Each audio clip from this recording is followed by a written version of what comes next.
Hi, my name is Pam Colleen, and welcome to my podcast, Circadian Reboot, where we are going to be talking everything circadian. And I'm going to be bringing on guests that are experts in this area. And today I'm happy to announce that I have Dr. Martin Moore-Ede on the show.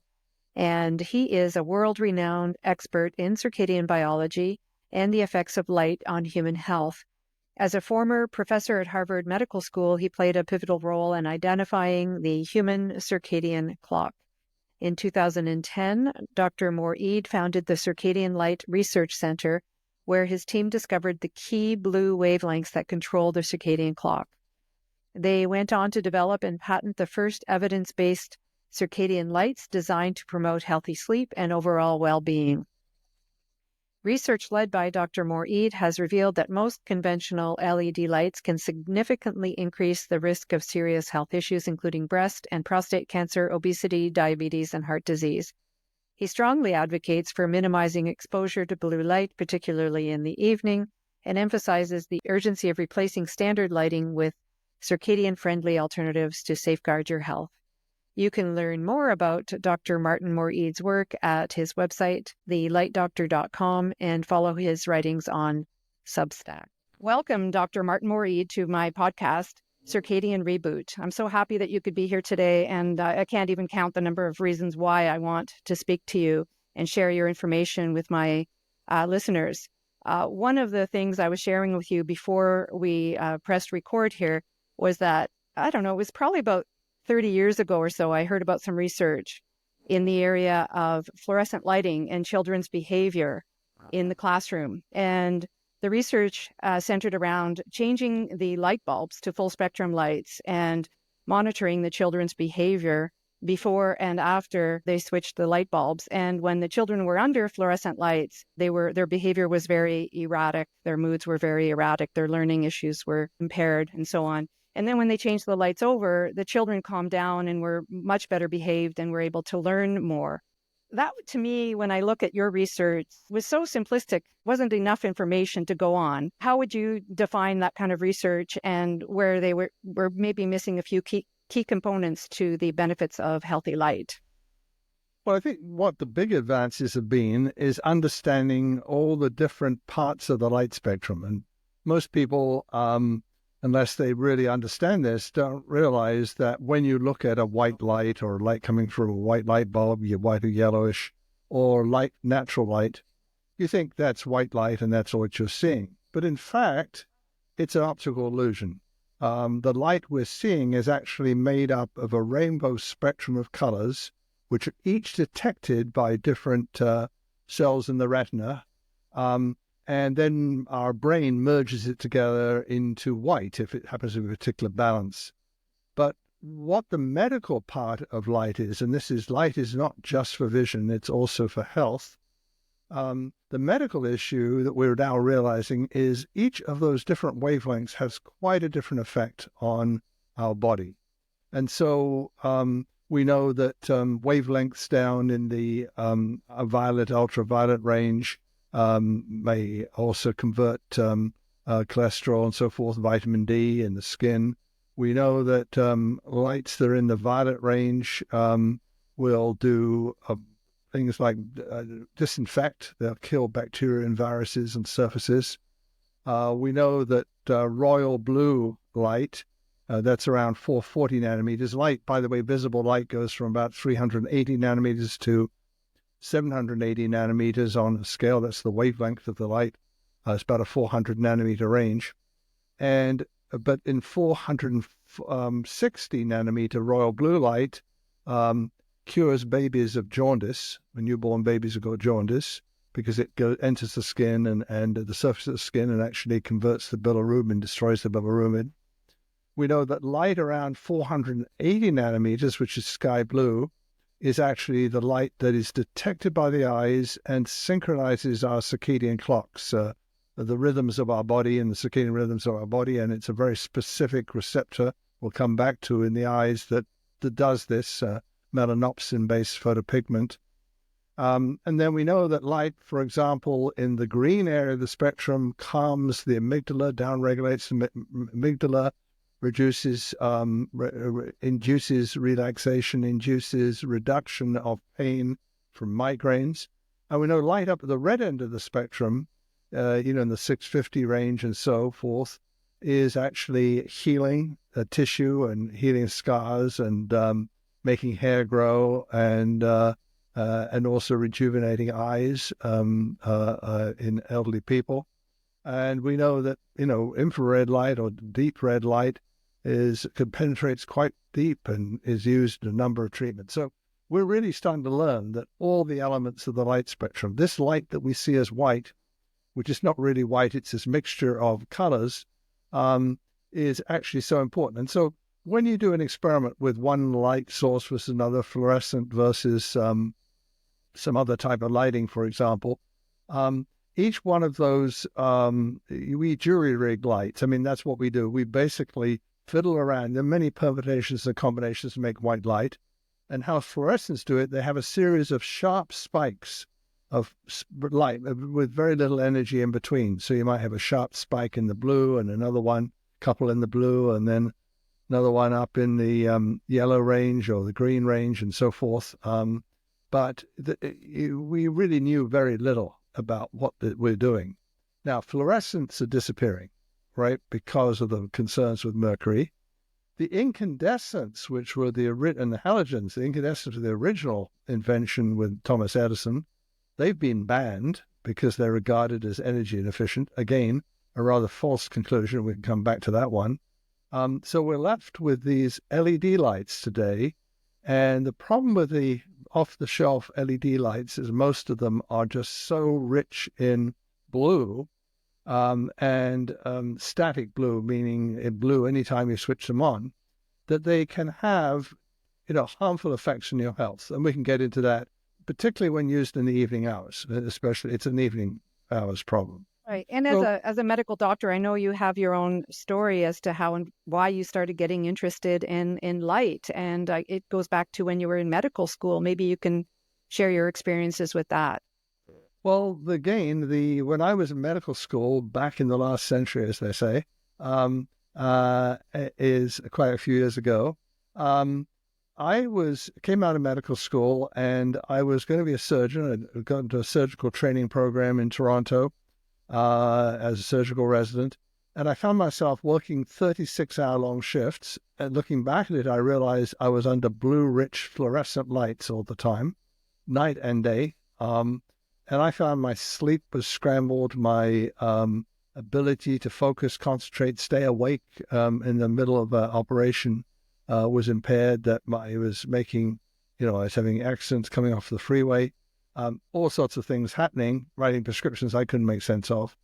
And that was because we've really scrambled these circadian rhythms. And, what circadian rhythms are the rhythms of the body which naturally synchronize us with night and day. So everything in the body goes up and down on a different time of day. Body temperature's up during the day, comes down in the night, lowest levels at 4 o'clock in the morning.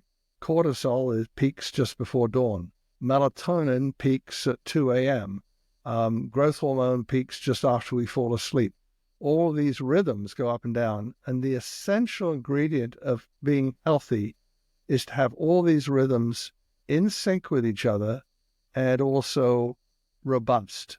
In other words, high amplitude, high swings. Big difference between the bigger the difference between the peak of these rhythms and the trough of these rhythms is associated with health. And so people who get into chronic illness often have very flattened rhythms. They've often lost the key and what helps us, these rhythms keep synchronized, is really exposure to strong day-night cues. And I mean getting outdoors during the daytime, being exposed to sunlight. Even if you're infirm, you can still sit out in a chair in the sun and in the daylight. And people who do that, who do the basic principle of getting exposed to bright, blue-rich light during the daytime hours outdoors and sleeping in the dark at night, live years longer, have much lower rates of cancer, heart disease, diabetes, and so forth. And it's really quite striking, the difference there, just to show the natural pattern that our ancestors lived under, because our ancestors before electric light spent much more time outdoors, slept in the dark at night. Now we've got a problem. A lot of people who are elderly or infirm are sleeping with their lights on in the bedroom at night. It's related to anxiety and other things. And during the day, we're indoors 90+% of the time. We're essentially living in a twilight world of very dim light. And that means that this system that normally keeps us healthy and robust, this big, strong, rhythmic system, just dampens down. So right, and it's a bit ironic because people look back at the invention of the light bulb and Edison and his work, and I guess in a way it was always a blessing and a curse. I mean, it was nice to have handy light, but at the other end of the spectrum is that it has caused a lot of adverse health effects on society today. We take this light for granted, don't we? We certainly do. And it's so convenient. I mean, a flick of a switch, we do not think about it. We do not look up at the ceiling and see what's there. Light is so ubiquitous and constantly available and cheap to use and all the rest of it. We just, and unfortunately, it's a bit like, junk food, you're tempted to have more and more of it. And unfortunately, a lot of the light today is what I call junk light. In other words, it's addictive, it's bright. It does the visual job of making things look pretty, and even worse, lighting up our backyards with bright lights that then, destroy half the insects and reduce bird populations, and have negative effects on flowers and plants and everything else. We tend to light up our world outside and indoors, and we're not very smart about it. And what we now need to step back and say, okay, light is as important to our health as the food we eat, the water we drink, and the air we breathe. And as soon as you start realizing that, and realizing that there is bad light, junk light, that there is harmful light, but there is also very healthy light that you can choose and use, then that's the word that needs to get out, and people need to get smarter. And unfortunately, the lighting companies, for the most part, are not providing it. Yes. And so to help educate people about the adverse health effects of what you would call junk light, there's been you talk about thousands and thousands of studies that have been done this information just isn't getting to the consumer. We get more information about nutrition, which I do believe is important as well. But of equal importance is to make sure we're exposed to healthy light and that we minimize our exposure to the toxic or the junk light. Maybe you can talk a little bit about some of the research that's been done in the area of cancer, heart disease, diabetes, and our overexposure to this junk light. Absolutely. One of the things that was discovered, we really started to realize the scale of the problem about 25 years ago. When the first big studies came out that showed that women who were exposed to light at night, typically working in jobs and night shifts and so forth, got 50% or more breast cancer rates than women who slept in their beds at night. And that was the first, and there were several big studies came out in the year 2000. The research then moved on quickly to show that it was related to the light they're exposed to. It wasn't just the environment of the workplace or other hazards of the job. It was actually related to the light they were exposed to and the amount of light that they saw at night. And by 2007, the World Health Organization had declared that light at night in night workers is a carcinogen. Now, we also now know that it's not just working at night. We know people with lights on in the bedroom at night also have similar or elevated risks. But what's happening, it's quite a broad effect. It's not just a cancer effect. Breast cancer was the first thing got, I think, most attention. But now it's very clear that obesity and diabetes, are increased. It's clear that heart disease is increased, that psychiatric conditions such as depression, anxiety increased when people are exposed to light during the nighttime hours. Because our body is really designed to see darkness at night and see light, bright light during the day. That's how we evolved. And when we mess with that, as we do so easily and conveniently with electric light, we get these problems. So what's happening is several things. One is that light is, well, first of all, more recently, we've discovered that the key part of the problem, fortunately, we can trace it down to one fairly narrow part of the light spectrum. I talked about the circadian blue light, that around 480 nanometers on the blue scale. That's the key signal that is used by the body to detect whether it's night and day. So it's matter not so much the total amount of light, it's much more important is the total amount of this blue light.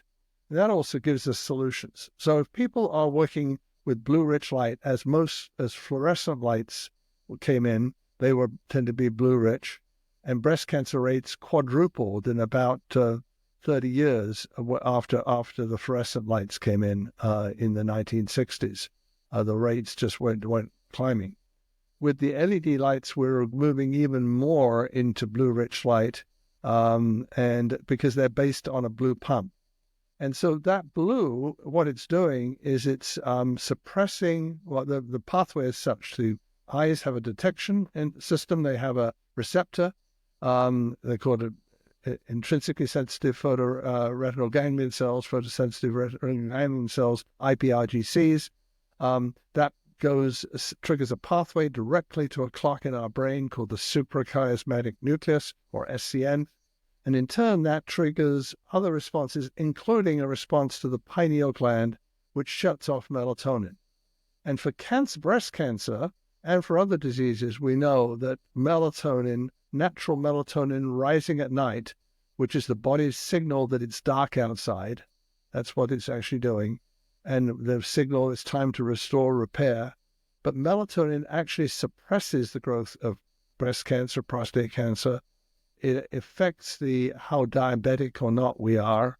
And so when we shut off the melatonin, because we're exposing people to blue-rich light, then a whole host of diseases occur, a broad range of diseases occur. And so there are fortunately now solutions, because we can build light that doesn't have the blue in it, but essentially, so there are solutions now, and they're available. But the issue now is well tracked. The National Institutes of Health came out with a major study, the National Toxicology Program, showing that these cancer and other illnesses were related to blue-rich light. The American Medical Associations recognized it. So, and the barrier is all this information. There's a huge amount of science in this. That 30,000 scientists contributing 24,000 peer-reviewed articles. We know that this vast amount of science. We know the scientists are in consensus. I led a team of scientists, almost 250 scientists together, coming up with consensus. This is not me just coming up with these bright ideas. This is actually well-established science and scientific consensus. But the problem is the general public is quite unaware. And having a podcast with you just like this, Pam, is really so critical at getting the word out. We need to get the word out because scientists know about it, but the general public just doesn't. And you were talking now with about you mentioned melatonin, and that is a buzzword for many who have sleep problems, and they may be taking melatonin to help them sleep at night. But the melatonin story, from what you're saying, is far more complex than what people think. You can't just take melatonin and expect improved sleep. We really do need the solution. The behind the scenes solution is really regulating your melatonin by having healthy exposure to light and dark, is it not? That's right. And I mean, there's several problems with melatonin off the shelf. You buy in the pharmacy. It's pretty unreliable what's in the pill. It's pretty unregulated. So that you can have pills that have virtually nothing in them, pills that have 10 times what they should have. So you don't know quite what you're getting. But beyond that, melatonin it's not just melatonin you need. You need all the systems of the body that are triggered by light. Far better to regulate your melatonin by your light exposure, which naturally produces it. So, for example, people who work outdoors, landscape gardens, have high levels of melatonin, just to give you an example. Golfers, people who spend hours out in the sun, live years longer. It's so anything with activities outdoors is really critical. And when you have activities outdoors and then you make sure you sleep in the dark at night, you get the most robust melatonin rhythm, but you also are triggering all the other melatonin is just really a marker of many things going on. You also want to trigger the whole body's response to light and dark. And that's what's so essential to health. It's not just the melatonin. So, well, doesn't it help regulate cortisol, your thyroid? I mean, so many hormones in the body are affected by healthy light. It's a broad range of effects on the body, and can render if your melatonin is at a level, you have a diabetic type response to glucose. If it's wrong, if it's raised at the wrong time, and so forth. So it is a pretty powerful hormone. It's part of the whole thing, but it is really the first primary principle is regulating and controlling the light you use and getting the right light at the right time. Exactly. And so what kind of measures can people take to improve their light diet, as it's called? I know you can dim your lights in your house, for example. I mean, you can add blue light blocking programs to your laptop, perhaps, or your cell phone. But what kind of measures can people do to help improve their light diet? Well, let me tell you what I did, a personal story. My wife and I just downsized from our 100-year-old house where we'd raised our family. We had a large stock of incandescent light bulbs in the basement, so we sort of didn't want to have blue-rich light at night while I was working on this problem. We downsized to a brand new condo in the center of town, beautiful condo, but everything modern appliances, the whole works, right? Except the ceiling is full of bright, blue-rich LED lights, fixtures that are static, that never change, that blast blue-rich light at you day and night, right? Whenever you had the lights on. And so basically, what did I do about that? Well, first of all, you don't want to use those overhead fixtures during the evening hours. And the evening is after the sun sets because it's highly disruptive. In fact, these lights, I've measured them, of course, they get more than 10% blue, even though they're a soft white color, very attractive color. They've got more than 10% blue content in them. And, what we need to have is lights that are, less than 2%, less than 1% blue type of range to be safe. Secondly, I've changed, obviously, now use lamps with bulbs that are zero blue. There are light bulbs out there that have no blue in them, but still produce a reasonable color light. And so the light bulbs in the bedroom and the sleeping areas and other things are like that. Thirdly, fortunately, I face southeast from the living room and dining room and so forth. So when we have breakfast in the morning or have lunch, we're in a window and can get large doses of light, and you can get indoor light. And let me just tell you why they're so important. People in hospitals who have psychiatric conditions or depression or anxiety and are windows facing southeast get out of hospital in half the time compared to people, same treatments, same doctors, same conditions, who are windows are facing north and west. So make sure you've got windows, if you can, that go south and east. I also make sure in the bedroom I've got totally light-proof drapes, totally block out all light. And I make sure that when the route to the bathroom is lit, but it's lit by light that has no blue, little chips that you can get that to provide a yellowish light path to the bathroom, has no blue in it whatsoever.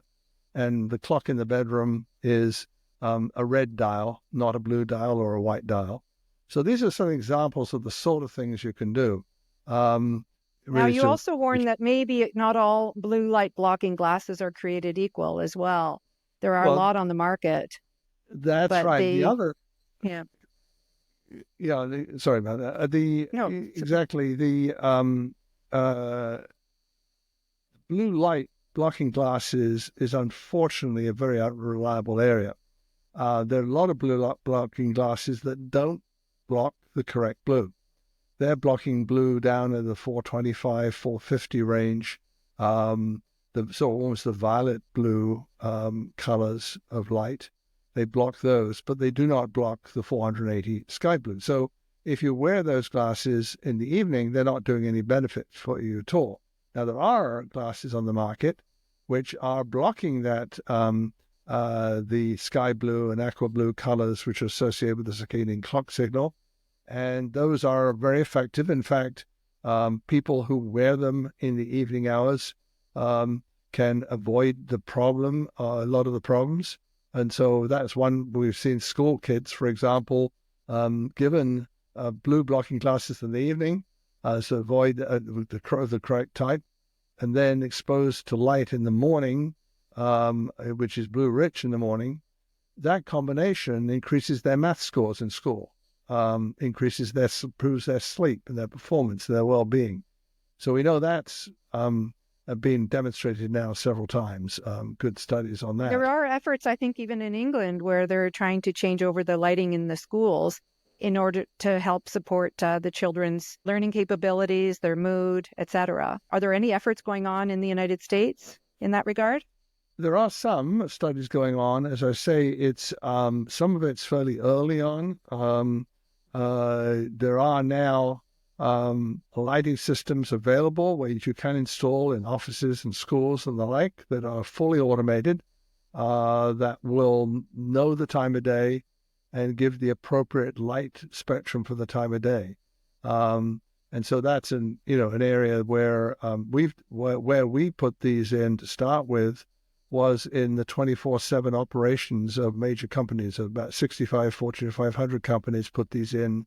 They're critical control room areas and areas where they're everything from oil refineries, railroads, you name it, power plants, and so What forth. are they noticing in terms of improvement in productivity, for example, when they change the light systems over? Yes, they are. Yeah, and we were able to document this. Their sleep has improved both before and after working shifts. We showed their gastrointestinal disorders and other GI problems were reduced.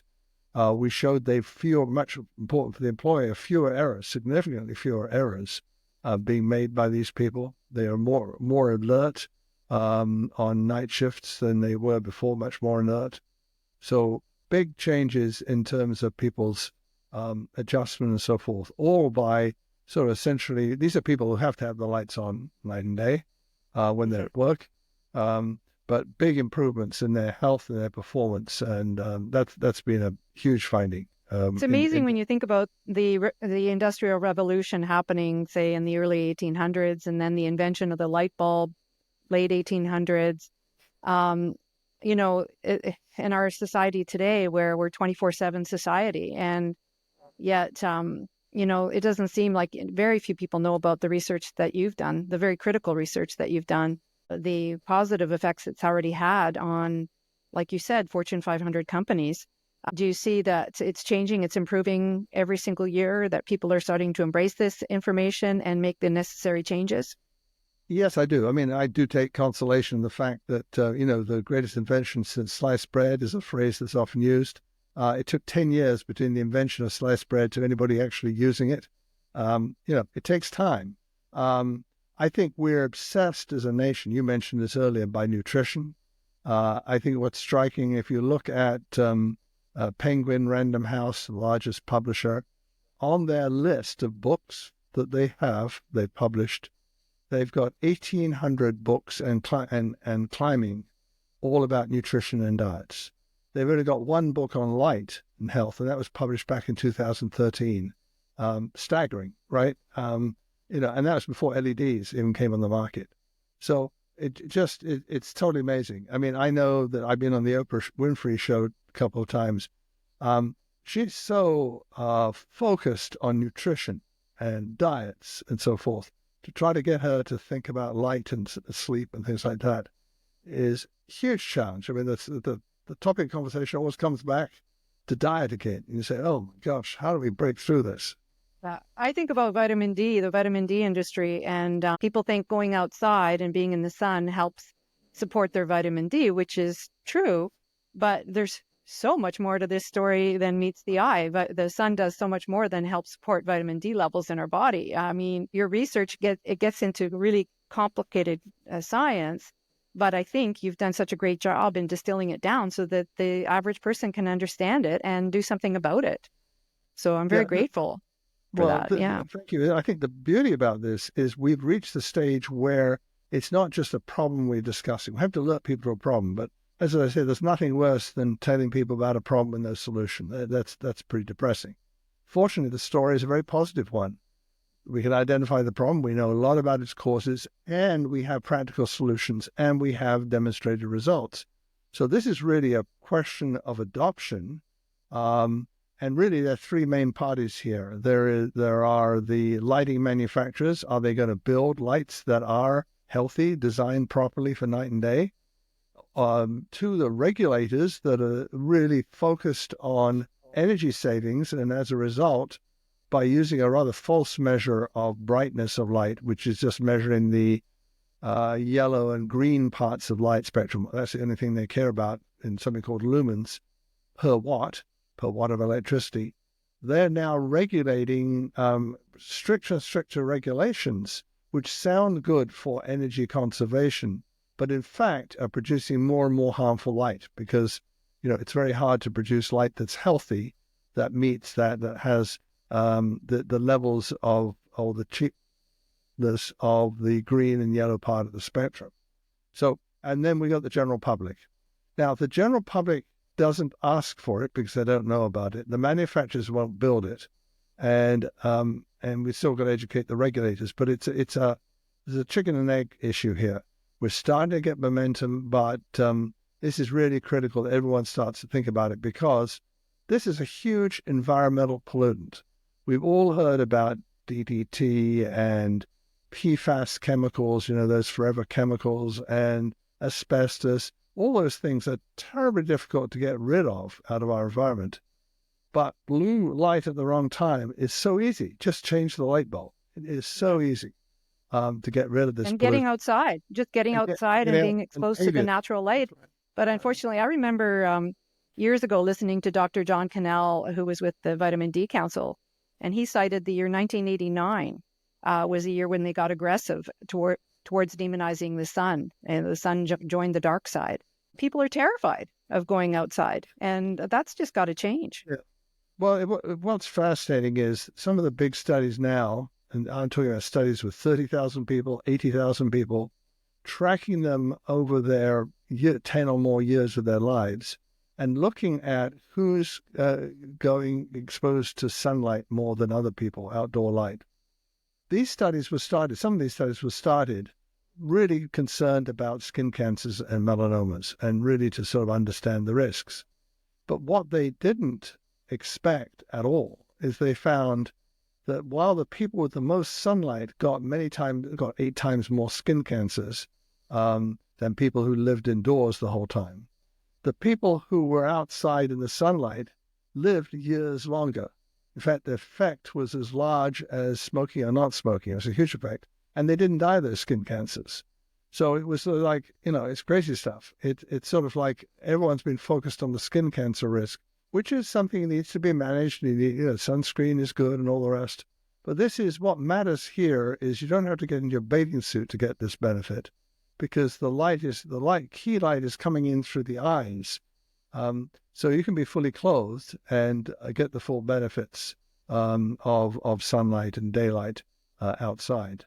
So it's really fascinating here. It's been, the story has been rather confused over the years, but I think we've got to really stress the benefits of getting outside. And with regards to, we've talked about our youth, but with our elderly in your book, you talk about reduced incidence of stroke and I believe falls as well are associated with getting our seniors exposed to healthy light. Yes, some very nice studies in assisted living type facilities where in one set of facilities, they changed the lights and to circadian lighting, and another set they didn't, showing a quite large reduction in the number of falls that people had, and the health, recovery from stroke and all sorts of things are benefited by having light that is circadian friendly, that's friendly to our body's natural rhythms. Of circadian rhythms. Yeah, I want to get people motivated to make these necessary changes. You talk about so many conditions that can be helped just by changing your light diet. And there's another big area that you discuss, and that is obesity. And I've talked to so many people who have changed their light diet and suddenly they start noticing they start losing weight that they needed to lose, that they've been years frustrated losing weight. And all of a sudden they start losing weight just because they're going out in the morning sun and they're reducing their exposure to blue light in the home at night. So even in the area of obesity, it can help. Yeah, what's fascinating is the blue light in the evening hours is actually increases your appetite. And so when we study people under the same sort of people under regular, LED lights or blue-rich lights in the evening and people with no blue in their lights in the evening, we find double the number of snacks that people are taking. In other words, they're just snacking more, which is an obvious route to getting overweight. And the diabetic response, you can render a group of healthy young people pre-diabetic in just one evening under blue-rich LED lights because the glucose response is distorted. So, for example, there's a well-known test for diabetes called the glucose tolerance test. It's the sort of gold standard. You come in the morning and you drink fasting and you drink a bottle of sugar water, and then the nurse takes blood samples at half-hour intervals. And what happens, they can track then your glucose rising, your insulin rising, and a normal healthy person, it comes down back to baseline again within 2 hours. In a diabetic, it climbs higher and stays higher. And we can render people with a normal glucose tolerance test pre-diabetic, in other words, with high glucose, high insulin resistance, glucose intolerance, just by exposing them to blue-rich light over a night shift.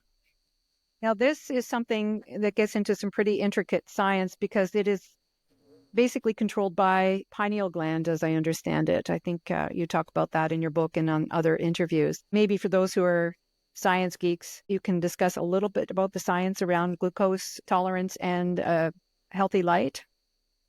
Yes, well, it's not just melatonin, but it is a general response to cellular metabolism that occurs when we have light in a blue-rich light, blue-containing light during the night.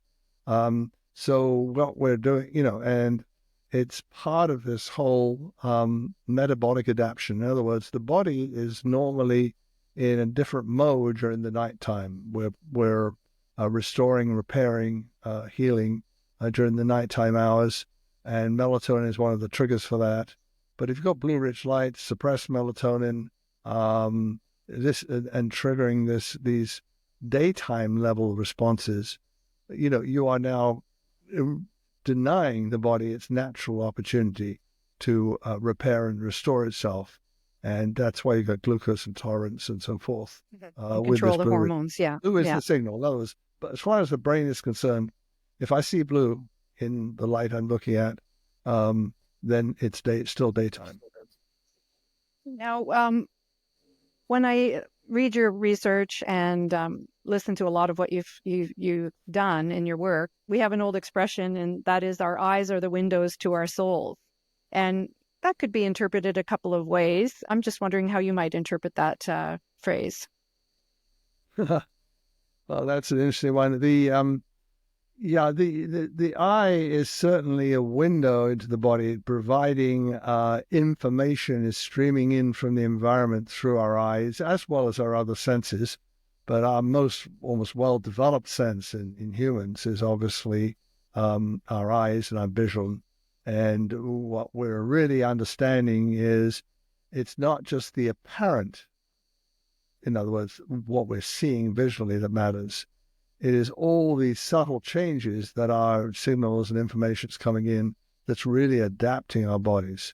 So it's really, and I think, if you look at, if we go back to Genesis in the Bible, right? God said, "Let there be light," and then He said, "Let's separate the day from the night." That was one of the key fundamental principles, and we've failed on that one. We're no longer separating night from day. We're making it light all the time, and then we get into serious trouble. So sometimes there's some really age-old wisdom in the Bible and the ancient texts and everything else that we really need to be paying attention to. I mean, even if you look before the Industrial Revolution, we were like sleep was quite sacred. We had a very strict routine in our lives where breakfast, lunch, and dinner were concerned. We didn't distort things as we have today in terms of our daily rituals.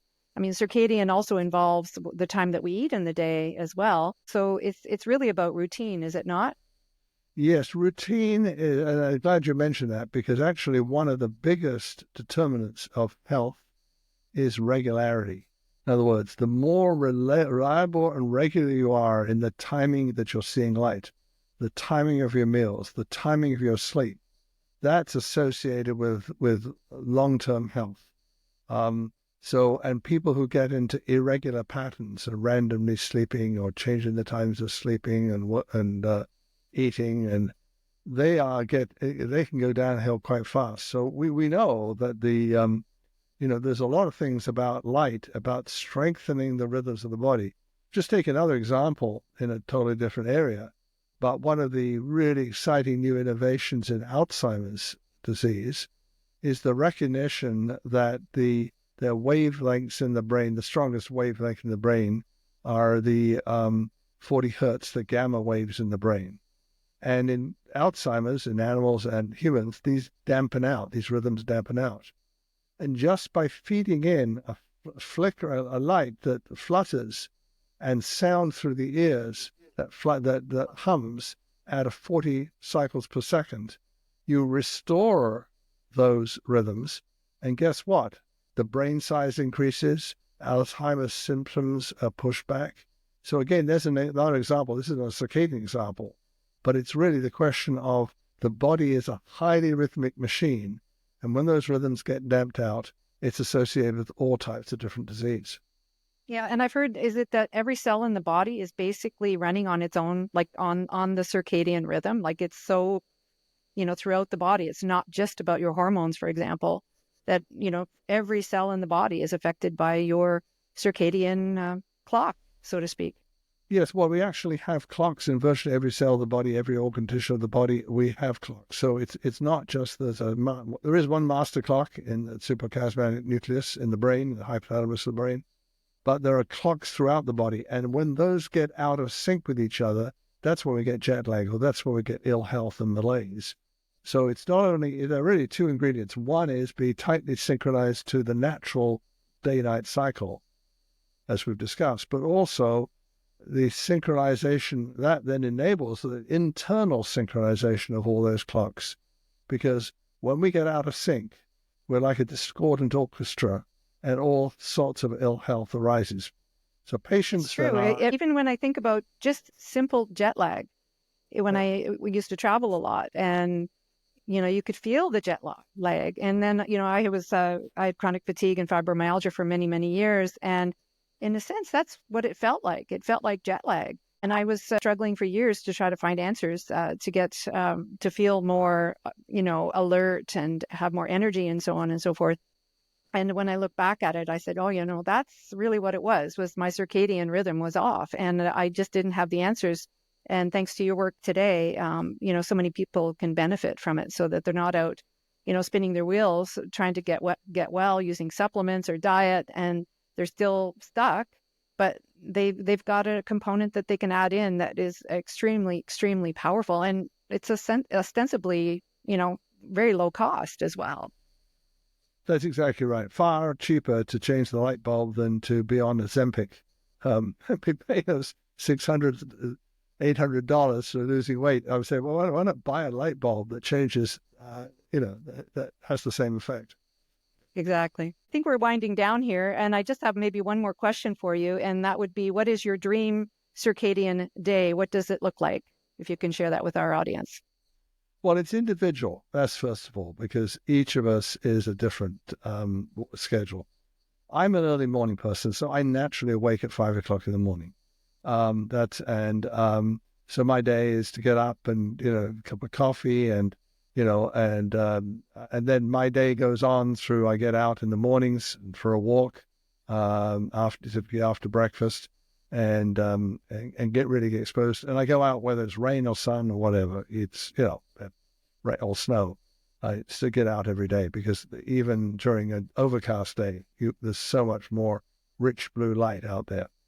I eat, meals on regular schedules. I go to bed around 10 or so in the evening. So I get about 7 hours sleep at night. So it's a pretty regular schedule. But during the evening hours, I make sure that it's blue-free light that's illuminating my areas in the house, my bedroom, and so forth. And I make sure I sleep, in pitch dark at night. So those are my basic ingredients, and they're really simple rules to follow, but they do result in a really robust and healthy circadian rhythm. And I've heard many stories where people adopt those patterns, and within a couple of weeks, they're feeling much, much better. Right. They're sleeping better, et cetera. So thank you so much for sharing your insights with us today. And thank you so much for all of your research and your book. I can't highly recommend it enough. I mean, it is an absolutely brilliant book. The Light Doctor, using light to boost health, improve sleep, and live longer. So thank you so much for your time today. And I'd love to have you back on the show. Thank you, Clem. It's been a pleasure. Thank you for taking your valuable time to join us today. The information provided on my website, community forum, and podcast is intended for informational purposes only and should not be construed as medical advice. We are not licensed medical professionals, and the content shared here is not a substitute for professional medical advice, diagnosis, or treatment.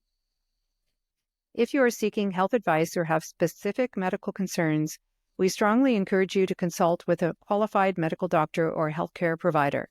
They are trained to evaluate your individual health needs and provide personalized recommendations tailored to your unique circumstances. By accessing and using my website, participating in my member forum, or listening to my podcast, you agree to acknowledge and abide by this disclaimer. We do not assume any responsibility or liability for actions taken based on the information provided herein.